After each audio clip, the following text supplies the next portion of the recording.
Gardons-nous, chers amis, d'oublier nos chers amis, les chers amis. Sublime petite saucisse volante. Pouvons-nous faire comme si elle était tout autre chose qu'une femme bafouée avec une fureur égale à nulle autre? Impossible. Res ipsa loquitur tabulae naufragio. Ma proposition est très simple. Voilà ce qu'il faut que nous fassions tous.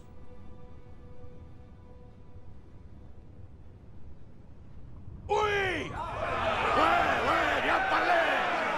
Et de par le code... Ta femme, je la baise à quatre pattes. C'est faux. Ce n'est pas faux. C'est faux. C'est vrai. C'est faux. C'est vrai. Et tu le sais très bien. C'est faux et c'est pur calamar.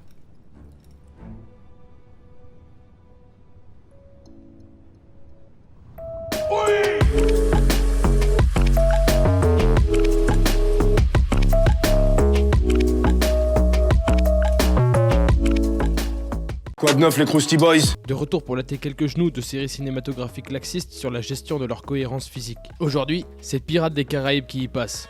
Sumero. Parce que pourquoi? Bon, il y a de la magie, des malédictions, des dieux, de la résurrection, des merdes dans le genre, mais comme d'habitude, on n'en parle pas parce qu'on s'en branle. Alors qui dit pirate dit bateau, et qui dit bateau dit lourde poussée d'Archimède, une force street cred s'il en est. En plus, tout le monde se doit de la connaître, et même le plus attardé des CE2 a déjà entendu la maxime, tout corps plongé dans un liquide subit une poussée verticale orientée vers le haut égale au poids du volume de liquide déplacé. Et comment peut-on ignorer ce principe simple quand on fait un film sur les putains de bateaux?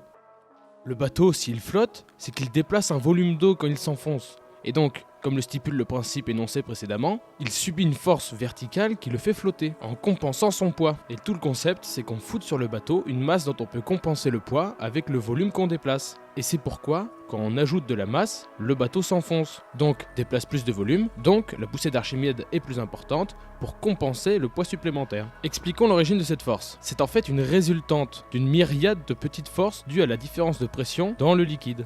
Plus importante en profondeur, cette pression va pousser entre guillemets plus en bas qu'en haut, d'où une poussée vers le haut. Et maintenant, on est obligé d'expliquer ce que c'est que la pression, bordel. No, God, please, no! No! No!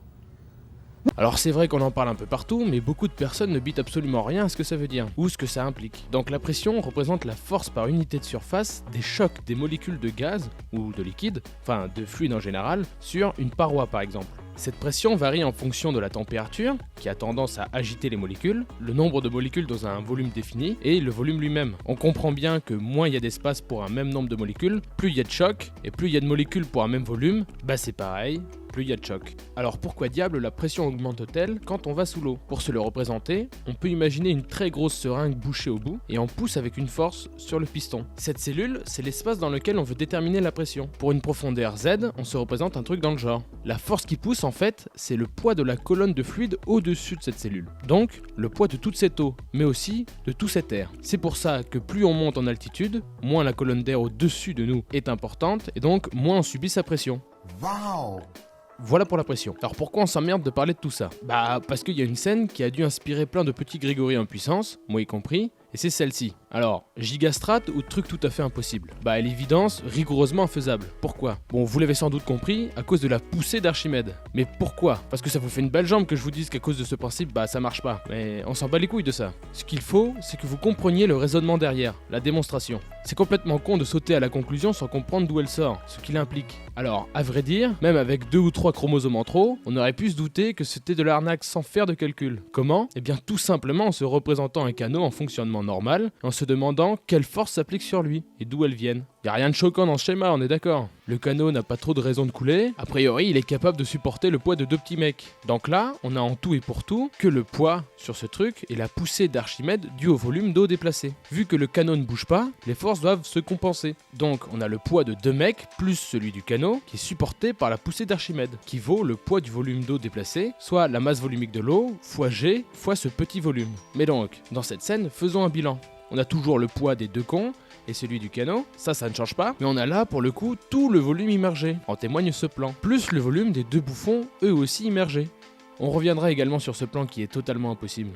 On voit bien que pour le même poids, on a à l'évidence une poussée d'Archimède plus importante, qui les ferait remonter, ou plutôt qui les empêcherait de descendre et de rester au fond. Mais on va pas se contenter de cette explication sans faire tout un tas de calculs pour larguer un maximum de personnes. Donc, qu'est-ce qu'on va devoir calculer? Les caractéristiques du canot, genre masse et volume, et on va pouvoir en déduire la masse que les deux zigotos auraient dû prendre pour que leur plan à deux ronds fonctionne, ou quelle semelle orthopédique en plomb ils doivent secrètement porter pour qu'ils puissent faire ça sans être lestés. Bon, on rentre dans le dur. Estimer le volume, ou plus précisément les volumes mis en jeu dans ce problème. On note Vx, le volume qu'on appellera extérieur du canot, et Vint, l'intérieur. L'un moins l'autre donne le volume véritable du canot, et multiplié par la masse volumique d'une essence de bois à déterminer, on obtiendra la masse du canot. Mais chaque chose en son temps. Le calcul du volume sera déjà pas mal salé, parce qu'on va pas se dire qu'on l'assimile à un parallélépipède comme des victimes, on va donner un peu plus dans le swag. On va faire ça en deux temps. Premièrement, on détermine la surface d'une coupe transversale du genre, qui varie en fonction de la longueur Y du canot, genre si on la considère ici ou là. Et puis on intégrera sur Y en fonction de cette coupe.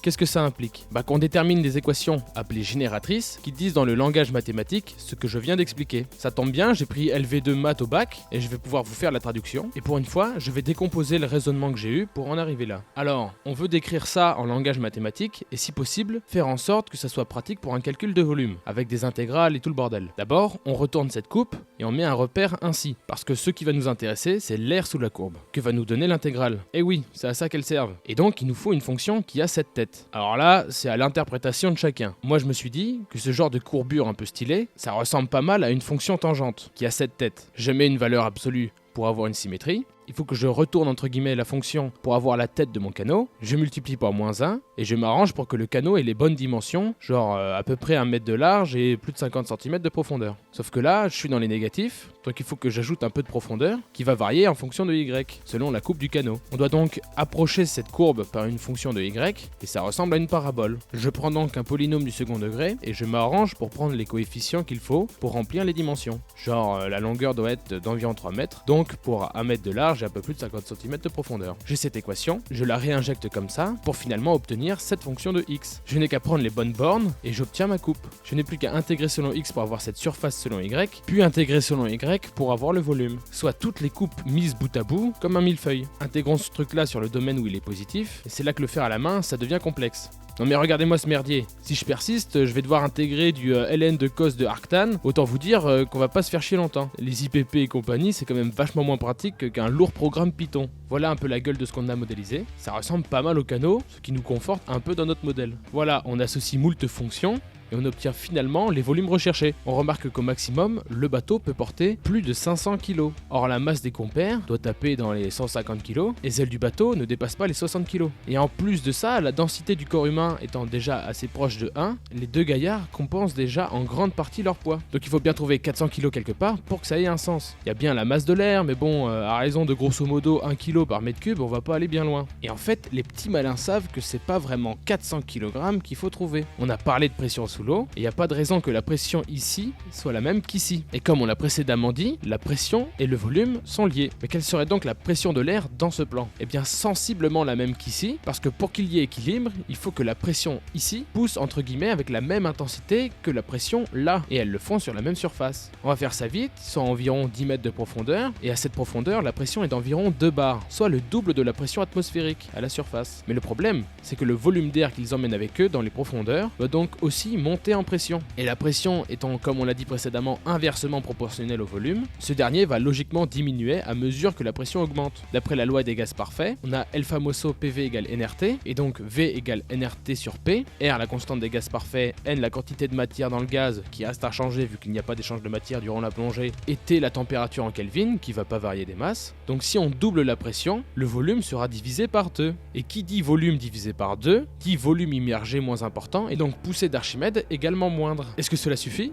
Bah non, toujours pas. Et en plus, ça fait que ce plan, où le niveau d'eau est à ras-bord, est physiquement incohérent. On a le volume immergé qui est donc égal au volume des deux mecs, plus le volume du canot, plus le volume intérieur divisé par 2, soit à peu près 0,275 m3 de barque immergée, soit une poussée compensant le poids d'une masse de 275 kg. Reste encore donc plus de 200 kg à mettre par-ci par-là, d'où la nécessité absolue de se lester avant, surtout que là, on regarde la situation où la pression est à son maximum. Durant la plongée, c'est carrément plus dur, le volume immergé étant plus grand. Bref, ils ne peuvent faire ça que s'ils sont lestés, chose qu'ils ne sont manifestement Manifestement pas, à moins qu'ils portent des poids à la Rock Lee ou qu'ils ont des semelles rembourrées. La surface moyenne d'une semelle de godasse étant d'environ 170 x 10 puissance moins 4 m², pour avoir la masse nécessaire, il faudrait que leur semelle soit faite de plomb avec 26 cm de hauteur. En gros, de sacrées échasses. Ou alors en uranium avec seulement 15 cm de hauteur. Sans parler du fait qu'ils se trimballeraient avec plus de 50 kg à chaque pied.